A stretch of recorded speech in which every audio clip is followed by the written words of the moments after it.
Hello everyone, I'm Captain Mick56 inside Build-A-Boat for Treasure for another video where I'm going to show you my monorail roller coaster thingy today. This has been kind of fun. Although it's very dizzying. Actually, I really can't handle being in there for very long. It kind of drives me nuts.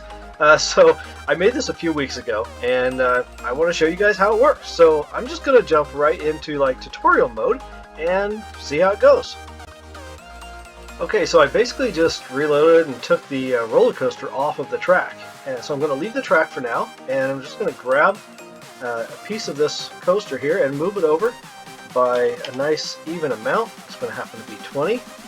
And I'm going to build the coaster thing over here and see, let's see, 12.35. That's kind of a messed up number. I'm going to change that to 20 so that I can do this with nice even numbers, because that's always a good way to start a build. So, okay, so to start off with, I'm going to grab a couple of these dome cameras, and that's going to be a reference for the track position. Let's see here. There we go. I'm going to turn those around the other way just because I like it that way. Okay, I'm going to place there and around the opposite side.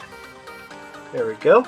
And now I'm going to grab the trowel tool, set it to 0.1. We're going to move the dome cameras away from the track by 0.1. And this one needs to be done that way too. 0.1. Okay, so I got a nice 0.1 clearance on the top and the bottom there, so I'm not touching the track. Okay, now I'm going to use a hinge on each one of those. Cool. And now I'm going to go straight to the old wheels. I'm going to just rotate it like that, put one on each side, and this is, let's see, 0.5. I'm going to move these out. 1.5, 1, 2, 3, and then 1, 2, 3, and actually I think I need to turn one of these upside down. Yeah, turn it upside down. Yeah, and then again 1.5 out, 3, and 1, 2, 3.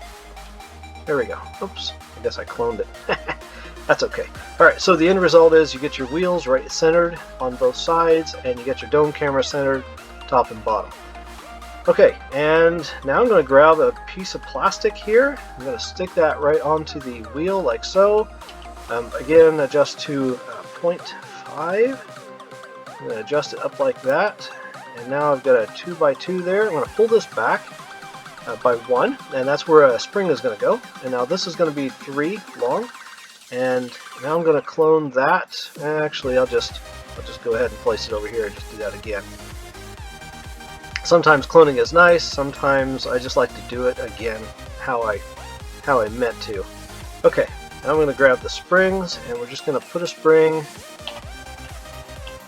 right there and attach it to the other side. That one attaches to this wheel, and then we're going to do the same thing on the bottom side, and that one attaches to the other wheel.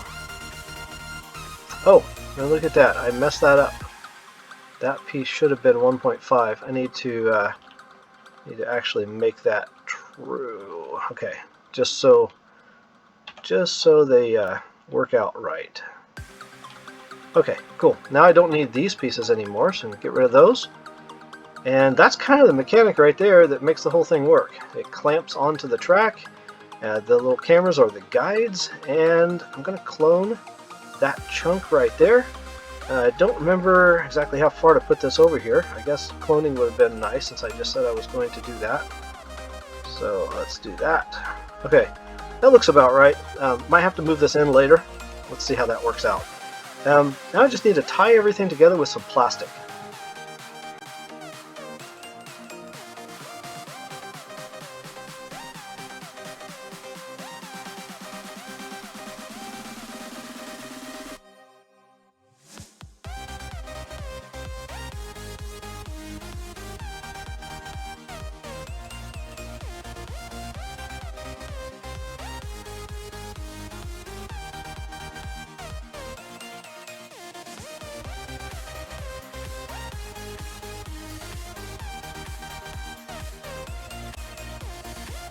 Okay, cool. So I think I've got everything tied together there.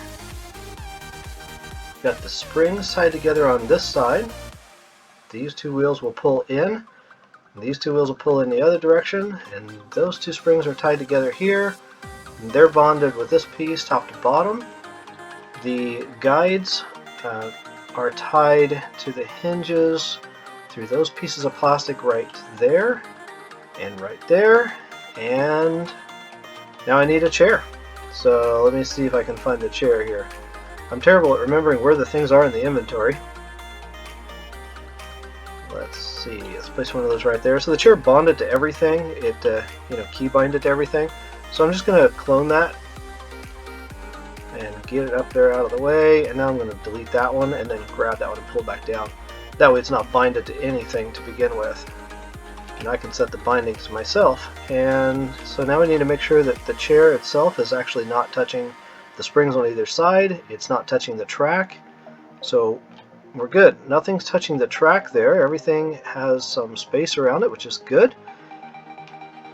Okay, the springs themselves need to be set. Oops, I need to go to the properties here. So I'm going to set wheel speed all the way up, or torque all the way up to green. I'm going to put the wheel speed down to 0.5 right now. The target length for the springs is going to be 2, and the stiffness is going to be 250,000, so maximum stiffness on the springs. Okay, that should be good.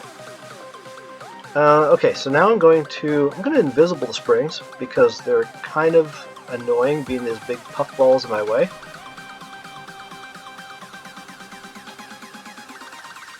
Alright, now I just need to resave, and oh, no I don't, I need to bind the wheels. So I'm going to grab all the wheels and I'm just going to bind those to W and S.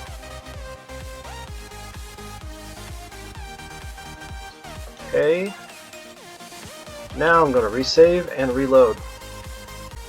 Alright, cool. I'm going to do a quick little test here just to see how we're doing. I'm going to just unanchor everything except for that piece, of course. So it looks like the wheels grabbed a hold of the track okay. And now I'm going to go forward, and I can see that I'm moving backwards, which is weird. Forwards is backwards, backwards is forwards. But it does look like the wheels are all turning together, which is good. Okay, cool. So I'm going to go ahead and reload that again, and then move the vehicle over into the regular track by 20. By notches of 20 rather, to get it over to here and see how that goes. Okay, the vehicle is moved over here, and I think my clearances are good, so got to be careful not to run into something like this where this one's angled just a little bit. Let me save that and see if I can speed up the wheels and see how it goes. Alright, so I just sped up the wheels and it looks like things are moving. I do remember I need to do one thing, otherwise this is going to get stuck somewhere pretty soon. I need to, there it is, stuck right there. So I knew I wouldn't be able to get very far. So this is a 15-degree rotation on most of these pieces. I'll show you how to make the track here in just a second. But this one right here is 30 degrees, and that's a little too much for it to turn when I've got collision on all these other things. So this, it probably got hung up on, well, you can see it right there, it bumped into this piece of plastic right there. So let me just, I basically have to uncollision everything except for the wheels and the cameras. Those are the only two things we want collision turned on. Everything else is collision off right there.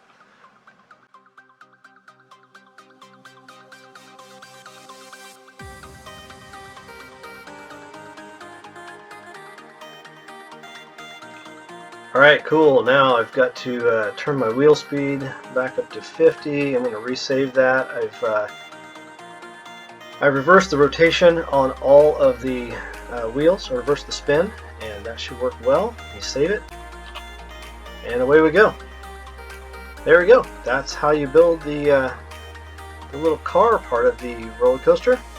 And for the rest of this, for decoration purposes, you can build a decorative cover that looks just like a roller coaster car, and then you can piston it into place, have everything collision off as far as that goes, and nobody will be the wiser as to what the mechanics is underneath it. You can invisible all of this stuff, and just have a nice decorative roller coaster looking car available, and that should be pretty neat. And then you can build a nice easy track. Speaking of that, let's do the track. So track is this is a piece here that is 20 long, and I'm going to just clone it by 10. So I'm going to set my clone tool there to 10. I'm going to clone it out, so that puts the halfway point right at the end of this piece, and then you can just rotate it. So this particular design is tolerant to 30 degrees, up to 30 degrees. I haven't really gone beyond that. I use 15 and 30. It just kind of depends on how far you need to go with the turn, and you just kind of do that. So you just clone, rotate, and if you want to turn a different direction, then you just rotate that direction, and keep cloning, keep rotating, and eventually you end up with this spider web of craziness that I came up with. When you are done doing your cloning and rotating, just go back and shrink all of these down by 10. So you just grab all the little outlier thingies there and just pull them in, and then you've got all these little gaps. But like I said, it's pretty tolerant of those little things. The cameras and the wheels will just jump right over those gaps, no problem. So you don't need to be messing around with the track too much. You can see it's kind of sloppy and choppy, but you also saw it was capable of going around just fine. So I hope you enjoyed that. I hope that was good enough for a tutorial. You guys have a great rest of your day, and see you next time. Please like the video, subscribe to my channel, check out some more of my crazy stuff. Have a good one. See you in the game. Bye-bye.